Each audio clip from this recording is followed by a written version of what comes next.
Welcome to In Confidence, hosted by me, Rosie Downing. In this podcast series, I speak to people who've been on surprising, often bumpy rides in their quest for personal and professional confidence, and to the experts who can help you get there. How many of us wish we'd done something different with our lives?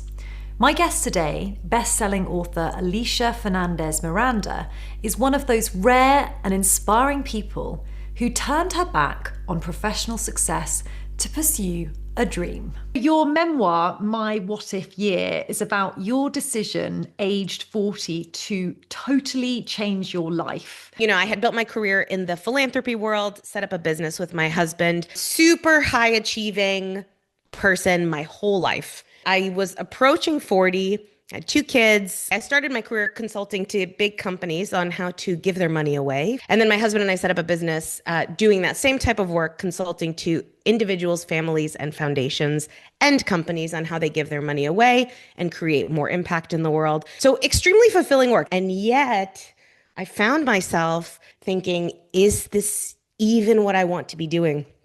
And really asking the question, how many things had I wanted to try that I never gave myself the opportunity to try? And was it too late? Because I was about to turn 40.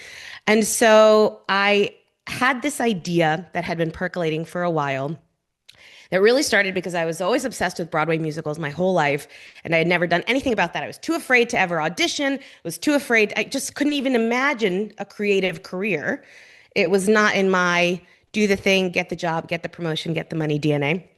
But I just had this urge to know what it was like to be part of a Broadway production. And that kind of morphed into this idea for me, which was, what if I take a year, take a series of mini sabbaticals from my job and a little bit from my children and husband, and go try all these jobs that I wanted to do when I was a kid. So I made a list of all the things I wanted to do. And so I set out to do that first. The writing came after.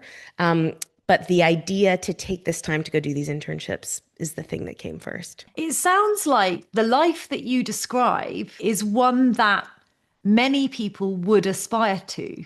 Absolutely. Which, Rosie, was part of the problem, because when you're living the life that on paper looks like it's the thing that everybody wants, and you're not sure if it's the thing that you want, there is, in addition to all the other many things I was feeling, fear, doubt, really doubting myself in so many ways. I was also feeling guilty.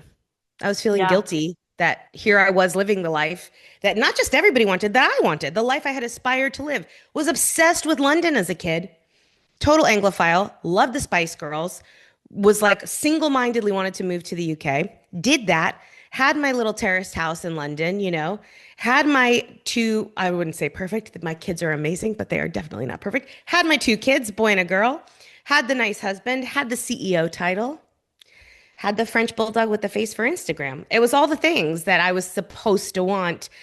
And yet I wasn't sure if it was the life I wanted. And so in addition to everything else I was feeling, I just felt horribly guilty. Yeah. That I was being maybe ungrateful for what I had been given. How did you overcome the guilt? When I was feeling so guilty, I don't know that I really ever got over it. I think that the other things I was feeling, like I was stuck, like I was being pulled by all these obligations, like my life had gotten out of control to a place where I didn't want it to be. Those things got bigger than the guilt. And then I was like, I bought a non-refundable plane ticket for my very first internship, which was in New York. So that also helped, because then I would have felt guilty about wasting that money. So that was also an important piece of it. I felt guilty and I did it anyway. It's a very clever strategy to do something that you can't, the non-refundable plane ticket, because you can't go back on that. Exactly. So it gives you some skin in the game. So 100%. You have to go after it. Very clever.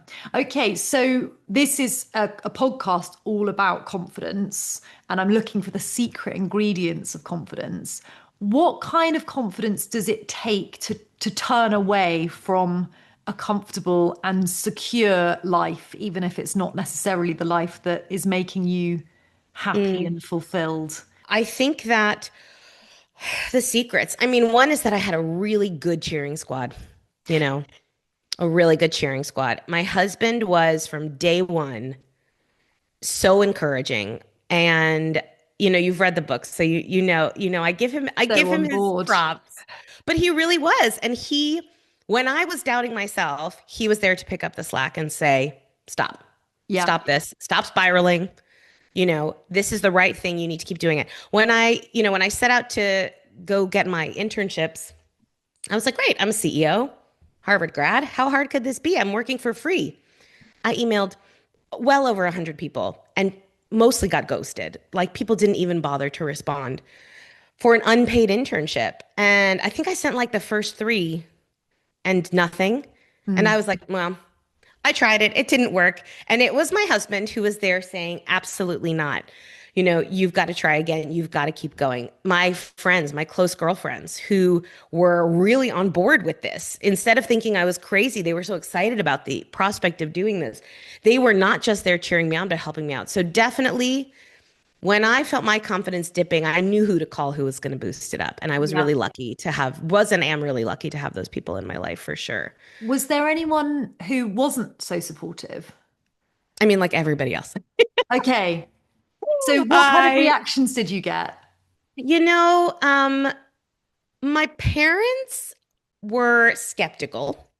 I love your parents in the book, by the way, My because parents are amazing and they really are incredibly supportive, but of yeah, course they were worried. So their first response to, I'm going to leave my job for this little while, my company that I built, I think I'm going to go to New York for a bit and leave the kids behind with Carlos, like this is their first fear. They were worried. They were worried about me yeah.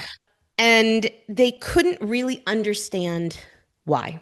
This is the thing because it's not such a clear, if you were completely changing careers and you knew exactly what that new career was going to be, Yeah. that would be a little easier to understand. But this idea of I'm going to start at the bottom Yeah. of, I mean, in one of your careers, you described yourself as the janitor because you couldn't find a job to do. So you started Oh, yeah. picking up litter.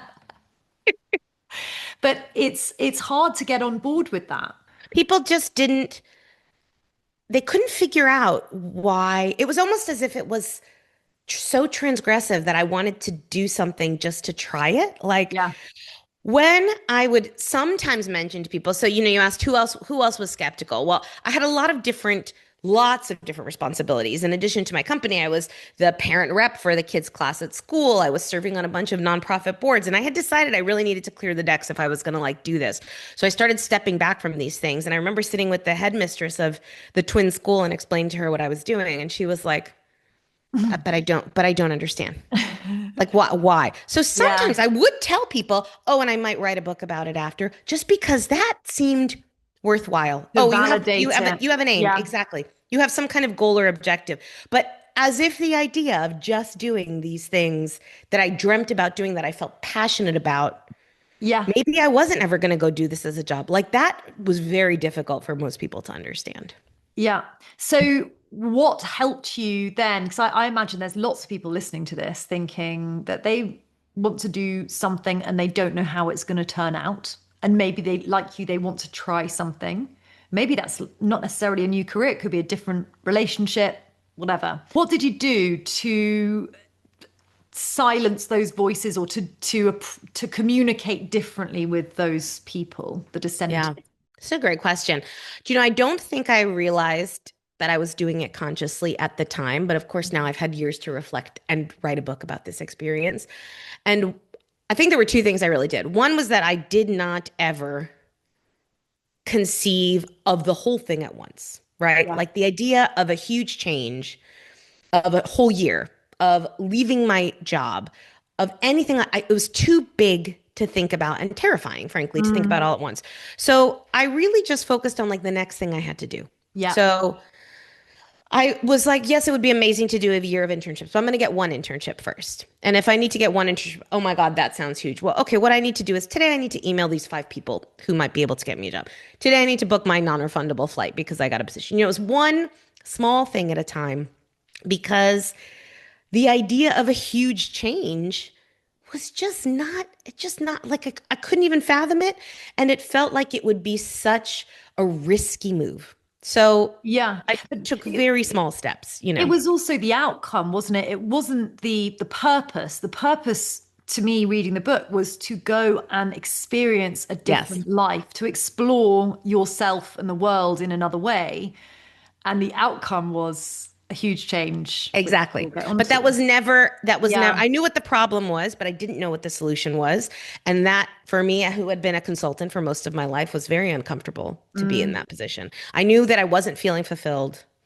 I knew that even though I had all the things I thought I wanted, I didn't have them, but I didn't know what the answer to it was. yeah. So I did, I had basically said to myself, like, even if maybe I'm going to go do this and nothing will, maybe I'll come back and I'll just feel like refreshed Mm. and happy to go back into my life.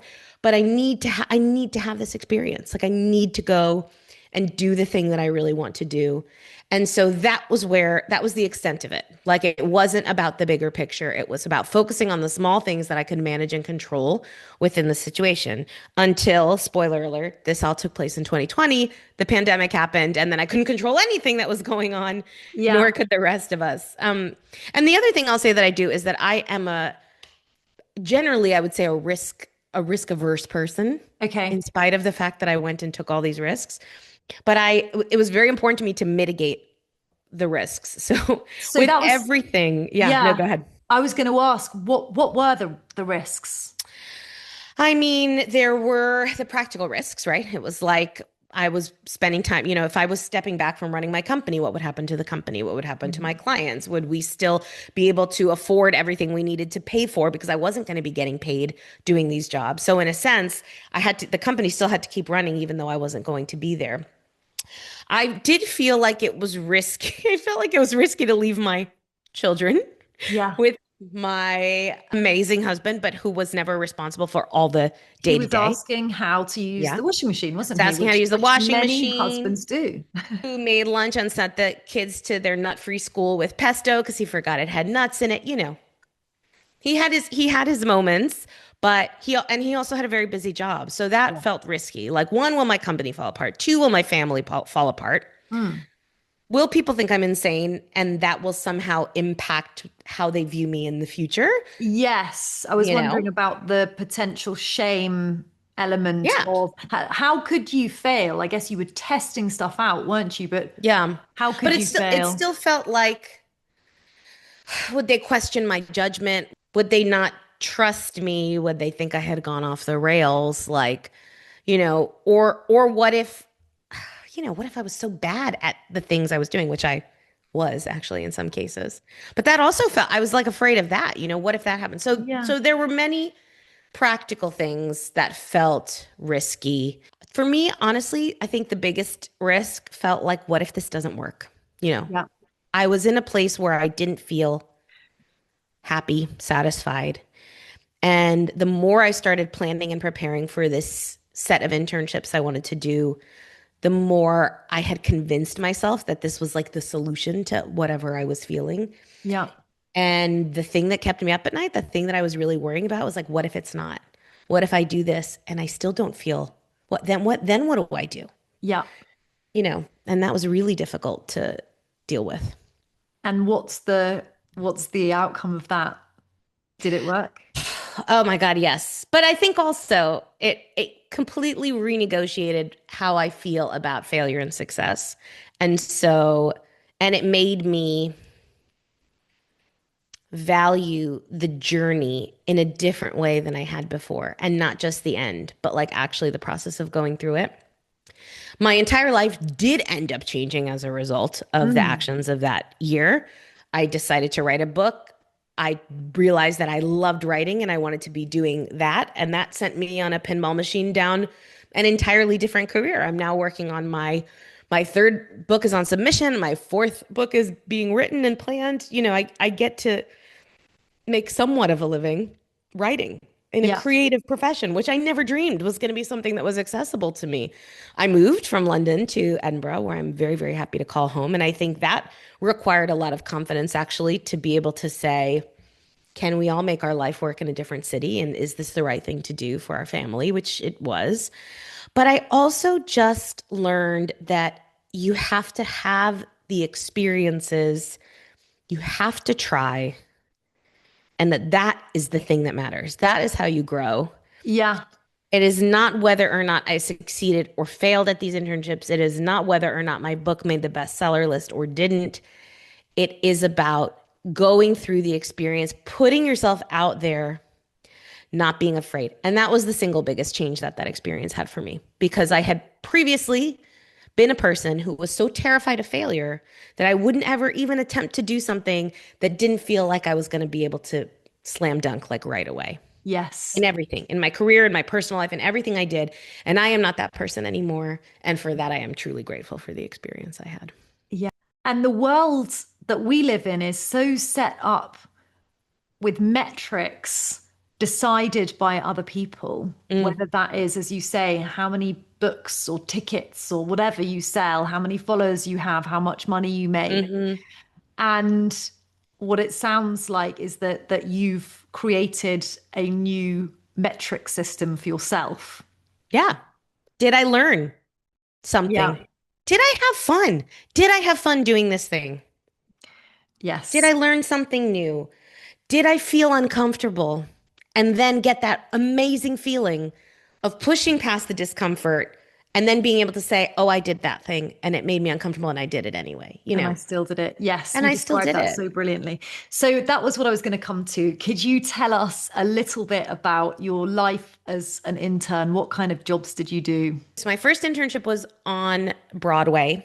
I was working on two musicals on and off Broadway, and it was not even a work experience. Like the directors of these two productions were like, "You can come. I don't know what you'll do. Yeah, You don't seem like you're going to be very useful, but sure, like come and sit and see what you can figure out." this was So this is amazing. where I was a janitor because I was like, I can be useful. Let me pick up all your apple cores, like You were working on Assassins, assassins. That's right. which is the Stephen Sondheim musical, Hmm. and you were working on Flying Over, what's the last Flying Sunset. Well Sunset? done. Yes. So I'm a massive musical theatre lover like you. So I was fangirling all over your book. Oh, I don't know that you'll ever see Flying Over Sunset, but We also have something in common because my background is also theatre. And I also worked on a Stephen Sondheim production. did you? Yes. And like you described the meet and greet perfectly. So, for anyone who hasn't worked in theatre, a meet and greet is what happens on the first day of rehearsals. Everyone who's involved in the production, from the cast to the janitor, The janitor. to the writer of the show, to the producers, everyone comes and they all stand in a circle. They eat stale croissants or Yep. whatever it is, and you say what you do. You say your name and you say what you do, and everyone gets to meet each other. And you brilliantly describe. So you've got Stephen Sondheim in the room. Oh yeah. I had a mirror experience of this, and you were intensely trying not to look at him, talk to him, be near him, which I also understand. But I wanted to ask you that as I was reading this, do you think you would have had the same experience or taken the same approach if you were in a business meeting Hmm. and somebody of equal stature in the business world had come into the space? Oh no, not at all. None of those people are Stephen Sondheim. I'm sorry. He's True. like, but no, and I'll tell you one of the biggest learnings, best things actually about going from having been a CEO, being at Davos, hobnobbing with world leaders. My clients are members of the royal family, the world's biggest philanthropists, blah, blah, blah. Like, and some of those people are amazing and I value and treasure those relationships. But those were spaces where I felt completely comfortable Mm, and I was the boss and I knew that I knew my stuff. And when I walked into that meet and greet in that rehearsal room, I knew nothing. I didn't know what to wear. I didn't know what a meet and greet was. I had no idea Stephen Sondheim was going to be there. So that was a huge surprise. And I was so off my game is the yeah. best way I can think of to Hmm. describe it, in a way that I had not been probably since the beginning of my career. And it was destabilizing and it was amazing because I had to remember that I could still go into a room where I didn't know anything or anyone and be there with Stephen Sondheim Yeah. and be able to do that, And you know, survive it. Because you and had survive. the way that you wrote about it, you had really no place in that room. No, No one had anointed you with any position. You weren't at that point, you weren't even the janitor. no, You just had I was an interloper. no business being in In that room. that room, truly, I was, because John Weidman, who wrote the book for Assassins, is my college roommate and one of my best friend's dad, and he was the one who He hooked me got up you in with there. the. Yeah. And so John was there, and so like I was John's daughter's college roommate. That was the most I was. But you survived it and then you created a place for yourself and that was very beautiful to read. So we've got Broadway. What else? Pandemic happened, theaters closed, so I got a virtual internship, which now like working remotely is such a normal thing. But this was still weird in 2020 that I Yes, was going to be doing this for absolutely. my old personal trainer, a woman named Frankie Taylor, who had started her own fitness brand called Retro Glow Studios. And they were doing in-person stuff. So they did secret cinema in London, all across the city, private events, dance classes. And she had pivoted to online fitness again, now very common, was quite new in 2020. Yes. And I asked her if I could be her intern. I was like, can I help you as you navigate this transition? Please, please, please, please. I'm desperate. And also, I'll work for free. So I worked for Frankie as her intern. So, retro dance and fitness company, doing social media, doing market research for her. And as part of that, doing every fitness class that I could find from all over the world Yeah. and keeping a giant spreadsheet of all of those different offerings. It was almost like the pandemic gave you the gift of extra tenacity to just keep going and keep looking for opportunities in the face of everything shutting down and maybe making the whole thing even more interesting. Yeah. I mean, look, I think busyness is like my coping mechanism Yeah. in general, not always a healthy one, but Right. keeping myself focused on a task is Yes. that's how I dealt with everything else that was happening around me. And Mm. so I just couldn't imagine giving this up. And at that point, I still really didn't even know, like, will we ever be able to go back out? Like, I didn't know we were going to be able to go back outside again. Like, would offices ever be open again? Will I be able to fly back to the US and see my parents? I had no idea, Yes. but I knew that I could do this one little small thing and get this little internship with Frankie and do that for 6 weeks. And so that's what I did. And I channeled all the time that I wasn't homeschooling and trying to keep up with what was happening with my other business and, wiping down groceries with antibacterial wipes. Like Yeah. I was just focused on being an intern for Frankie. Yeah. Okay. Tell me one more. The one that had the most lasting impact was the next one I did, which was my third of four. And I worked for a contemporary art dealer Yeah. out of London, buying and selling contemporary painting and sculpture. I wasn't buying or selling. I was picking up and lifting and framing and researching and making a fool out of myself generally because I Yeah. realized I didn't know anything about art. But I did, not to spoil the book for folks that are reading it late. It did come out 6 years ago, so no, 3 years ago. Came out 3 years ago, but still. Um, but I ended up working for Harry for another 3 years after, almost 3 years Mm. after that. Just kind of part time because I loved working in the art industry so much that even after I finished my unpaid internship, I actually managed to parlay that into a part-time job. So that was really special because I loved being able to be part of that world for a while. Yeah. And that was the bridge from the corporate world into creativity. Yeah, for sure. So, thinking about that whole experience, what was the scariest part for you, do you think? I think people would think the scariest part was like starting fresh and not knowing anything and worrying if I Yeah. was going to be able to do it. But that wasn't really the scariest part. I think the scariest part was trying to figure out what was going to come next Yeah. because by the time I got to my fourth internship, which was on the Isle of Skye at a beautiful hotel and restaurant called Kinloch Lodge, I knew that I probably needed to make some kind of decision Mhm. about what I was going to do. At that point, it had been, not quite a year, but almost a year since I had set out on the journey. I felt like people's patience with me was waning in terms of like, make up your mind, you need to figure out what you want to do. I needed to make a decision about going back to my company full time as CEO or not. I needed to figure out where I was going to physically be. And so that felt really scary. I think the scariest bit was starting down this path and not knowing where it was going to end up and not knowing how I was going to be at the end. It was not knowing the final outcome. It wasn't knowing this is going to happen. I'm going to finish this. I'm going to leave my job. I'm going to write a book. I didn't know any of that while I was doing it. So I still had to get up every day and go. I was looking for my next internship, emailing people without any clue whatsoever of what the final outcome was going to be. And that was terrifying to me.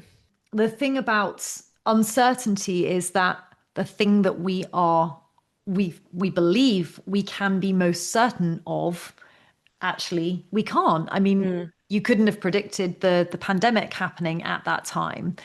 So getting used to uncertainty is probably one of the most valuable things we can do.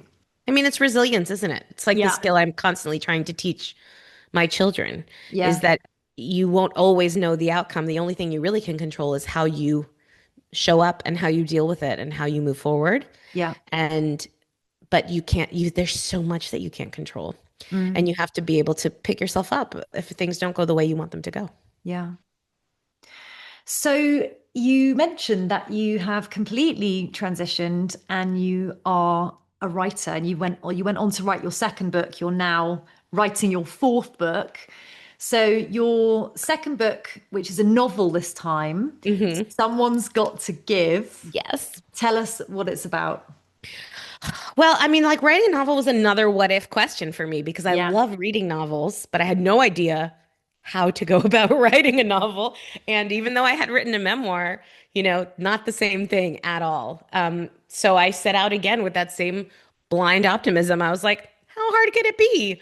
And 11 drafts later, I had a book that was published. So it took a lot of hard graft to get it there. But Someone's Got to Give is absolutely not a thinly veiled memoir, although now that I've told you all about my life, some people think it is. But it is about my main character, Lucia. She's a diehard fundraiser who's really passionate about what she does. She falls in love with a British man. And after a whirlwind romance, she finds herself in London, new mom, new wife, and a new expat. And she doesn't know what's next for her in her life or how to find her purpose. And she gets a job advising the rich and powerful on their philanthropy at a very posh private bank. And so she has to balance what it's like to be a working mother and what it means to be a person who's not ever really going to be British, living in a British context, and also how to be part of this world of wealth and privilege where she's constantly being asked to make compromises or sacrifices for the greater good, and she's not quite sure if she's getting herself there. So it is a fun romp with a deeper meaning. I'm very proud of it. It was very hard work. I definitely faced plenty of rejection along the way. So I was well prepared by my internship days to be in situations where I have to try things all the time and not always get them. Yeah, that resilience, and also the pitching process, which is brutal, isn't it, as an author, and just have to keep going and trusting someone's going to pick it up. Yeah. Yeah. I'm really curious about the subject matter because F. Scott Fitzgerald said the rich are different. And you obviously have a bird's eye view on the rich and powerful. And I'm wondering what you have observed about the rich and confidence. Oh my God, that's such a great question. Never wanting to overgeneralize. I think that there is a confidence that comes with a privileged existence that, especially if you've been someone who has grown up with people never telling you no, that there's a confidence like things are always going to work out for you. And I have definitely witnessed that in some of these rooms that I have been in. And I think I don't know whose quote it is. If it was Mindy Kaling, I know she has said something like this before, but like, I wish you all the confidence of a mediocre white man. But like, there is something about that. I wish I could bottle it. And I wouldn't even sell it. I'd just give it to people because there is this feeling that everything is going to work out, that a setback is just that. It's a minor setback. It's not going to throw you off track. And I do think that there is something that comes with having had a life where things have been relatively more simple to get what you want, where if you miss your flight, you can afford to buy a new one. Yeah. Or, if you don't get into one university, someone's going to help you get into another one that does provide that confidence. All of that to say is that I've also met lots and lots of people with extraordinary wealth who don't at all feel confident, who feel like they have to project that persona. Mm. But and particularly, in this book, I have several characters who are next gen, which was just a way to talk about people who grow up with inherited wealth.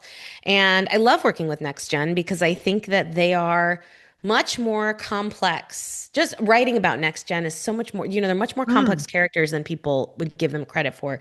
There's a lot of questioning your confidence when you are growing up in a life where you haven't been the one that worked for everything you got. You didn't earn And it it. was, Yeah. yeah.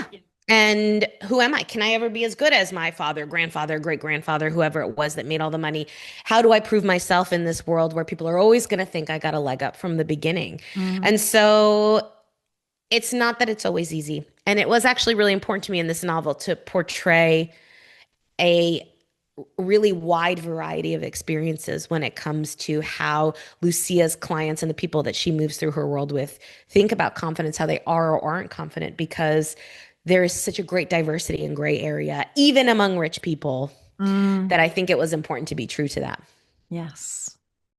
Okay, final question. I love this podcast to be as practical as possible.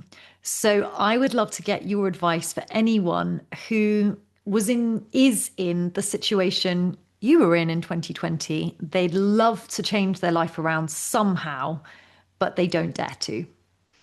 Please, please do the thing. If you're listening to this, take this as like your sign from the heavens to go and do the thing, you know, and pick something small. Like it doesn't have to be a massive life change, but think about something that terrifies you and maybe figure out a way that you can do it. Because even if it has nothing to do with the big change you want to make, just having the experience of facing a fear and moving forward on something makes you better prepared for the next thing. I will tell you that one of the best outcomes of this book has been that on almost a weekly basis, I get Instagram messages or emails from people who have done something that really terrified them off the back of reading this book.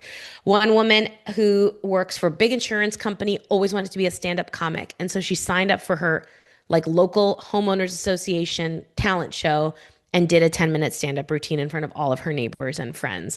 I met a woman at a conference who I signed her book and she whispered in my ear, I'm just turning 50 and I've always wanted to be a bodybuilder.